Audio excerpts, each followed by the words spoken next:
আসসালামু আলাইকুম বন্ধুরা, সৌরভ ডেল ট্রাভেলে নতুন একটি ভিডিওতে আপনাকে স্বাগতম।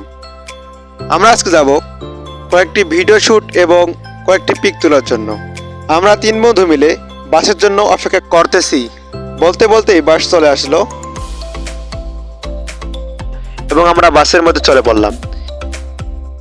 কিন্তু বাসের মধ্যে চড়ে দেখি কি কাহিনী, বাসের মধ্যে কোনো সিট ফাঁকা ছিল না। তার জন্য আমরা দাঁড়ে দাঁড়িয়ে যাচ্ছিলাম। চলে আসলাম আমাদের গন্তব্যস্থানের আগে একটি বাজারে। সেখানে আমরা নামলাম, নেমে ভিডিও শুট করার উদ্দেশ্যে চলে গেলাম সেই গন্তব্যস্থানে। আমরা গিয়েছিলাম একটি কন্টেন্ট ক্রিয়েটরের ভিডিও শুট করার জন্য।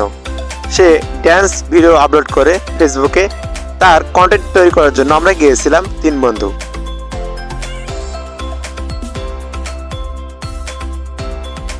তার কন্টেন্ট তৈরি করে দেওয়ার পর আমরা নিজেদের কয়েকটি পিক তুললাম। তোলার পর সেখান থেকে রওনা হলাম বাজারের উদ্দেশ্যে। বাজারে এসে দেখি আমাদের গ্রামের একটি ভ্যান দাঁড়িয়ে আছে। সো সেই ভ্যানে চড়ে আমরা সকলে বাসার উদ্দেশ্যে রওনা হলাম। ওকে বন্ধুরা, ভিডিওটি কেমন হয়েছে আপনারা কমেন্টে জানাবেন এবং নেক্সট কী রকম ভিডিও চান সেটাও জানাবেন। কিছু তথ্য দিতে পারলাম না, নেক্সট ভিডিওতে তথ্য দেবো ইনশাল্লাহ। আসসালাম।